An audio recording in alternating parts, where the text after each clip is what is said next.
Welcome everyone, I'm Ken.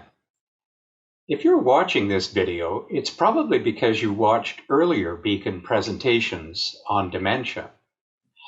For our final presentation, Sabina and I want to show you how, in a final session, our program leaders engaged everyone in how to create a dementia-friendly community at our church. Sabina, perhaps you could quickly summarize the program's aims and what happened in the first 3 Beacon events. Sure. We designed this Beacon series to explore how we as a church might become a dementia-friendly community, and we explored the tools we would need to get there. So in the first event, we shone a light on the effects of dementia on a community. In the second event, members of our congregation spoke about the impact on them and their loved ones as they walked with a family member living with dementia.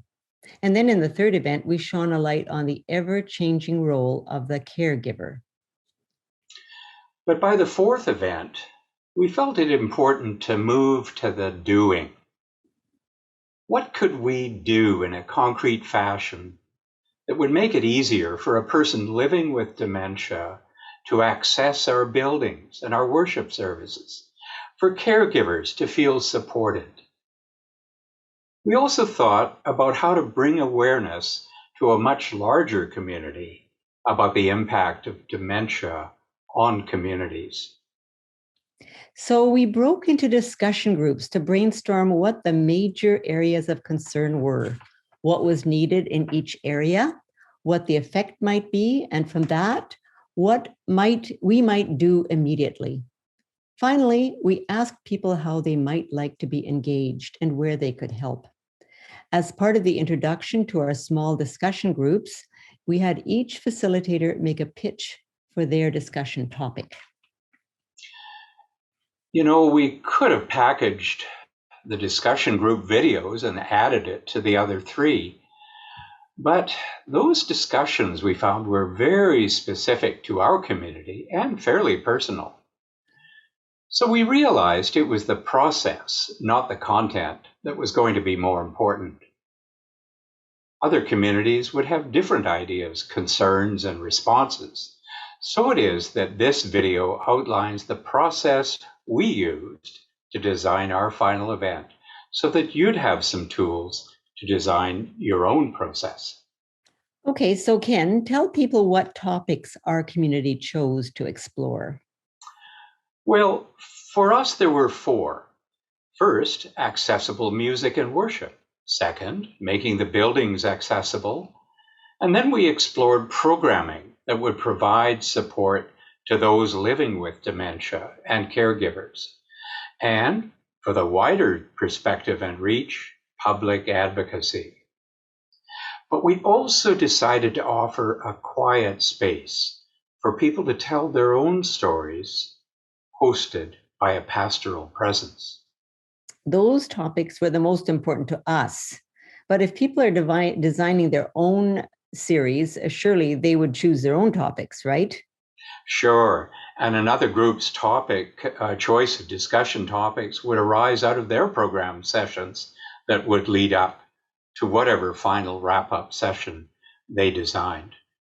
So for us, each person participating got a chance to join 2 different discussion groups during the hour and a half. Yes. Oh, yummy. And whether people are meeting in person or online, we would suggest leaving at least 30 minutes for group discussion. We used 20 minutes, and it seemed to us just a bit on the short side. I agree. But because we met on Zoom, we used the breakout rooms feature to divide participants into groups to discuss the 2 topics that they were interested in. As part of the Zoom meeting setup, we had our team's tech assistant name each breakout room with its own topic so that participants could easily navigate to their topic of choice. And we're showing you a slide of what it looked like to participants. Our tech assistant stood by to help participants, including me, get to the correct discussion group. So, Ken, let's review how we captured the information from those discussion groups. Each group's facilitator took notes of what people said. To deepen the conversation within the second group, we started with a summary of what had happened in the first round of discussion and continued from there. Of course, in face-to-face meetings, a scribe could use a flip chart or simply cover the table in newsprint and have everyone write their ideas on the tabletop. And we've all been in meetings like that. If meetings are going to be online, people could do what we did to use a whiteboard application. That's right. We chose a Google app called Jamboard.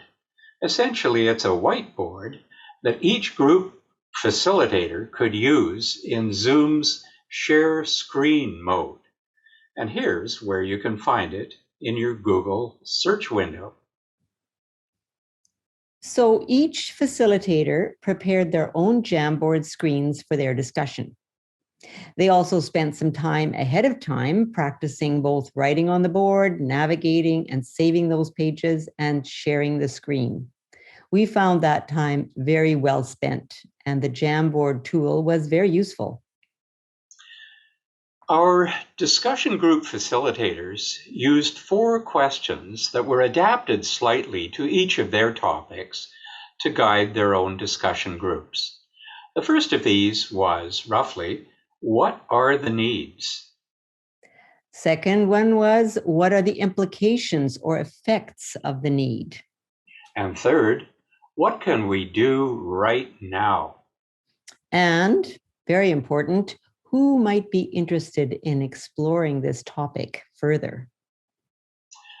We realized, too, that while we had researched resources for each of the topics while we were designing these events, our participants might also need access to some of those resources if they were going to engage fully in these discussions.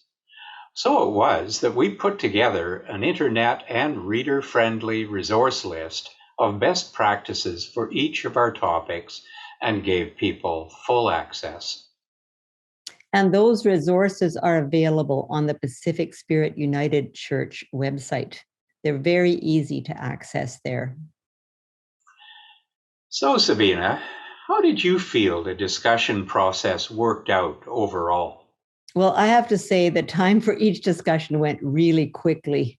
People were very engaged, and those who joined a topic for the second round had absolutely no difficulty picking up the conversation and, more importantly, adding to it. There was a lot of positive energy. I sense that the process was also helped by our concept of fresh ears. Perhaps you could explain that one, Ken. Sure.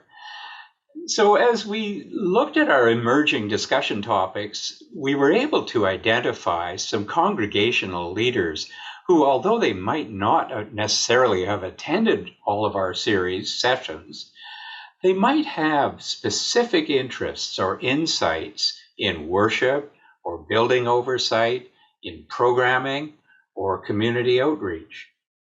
So we contacted them by phone and asked if they would attend and bring fresh ears to our discussions. I'm really convinced that that made a difference. Yes, and then at the discussion of the second round of, at the end of the second round of discussions, we gathered everyone together in the main Zoom room and asked each facilitator to summarize their 2 groups' findings. They were able to show, using their Jamboards, as well as tell us about their highlights. So, for example, in the group called Equipping the Saints, we identified the need for circles of care for resilience and support. People realized that it could be easy to engage in an individual conversation with a person living with dementia during coffee hour after the service, and a caregiver could get a little respite. For the buildings, we learned that uncluttered, well-lit, and clearly signed spaces, especially washrooms, gave people living with dementia confidence and autonomy moving about the building. We realized that the need for a shorter, simpler service with repeated and familiar music could be readily incorporated in our Wednesday evening worship service that features the children's choir. Additionally, the Wednesday meal with the service could help overcome isolation and provide further respite. And because dementia is such a widespread topic of concern, we decided we wanted to ask the regional and national levels of the United Church of Canada to take up the cause on our public advocacy front. So, Ken, tell us what happened in the quiet space. By responding to the need for quiet space with less stimulation, we found a refuge and a listening ear. So, often one gets to the end of a meeting like this with really great discussion and super ideas generated, and then little or nothing happens. Let's review what happened to our information. Well, after the meeting, the organizing committee looked over all of the responses, gathered the names of those interested in exploring further, and we noticed in doing so that most topics naturally fell under the auspices of an existing church committee. So we prepared a summary of responses and wrote to each committee, asking them to consider the summary and tell us what they might like to do. I think it helped that we had personally invited members from each of the church committees to attend this fourth Beacon event so that they could hear about the problems for people living with dementia with fresh ears. And of course, Sabina, we offered to support committees in their work as necessary.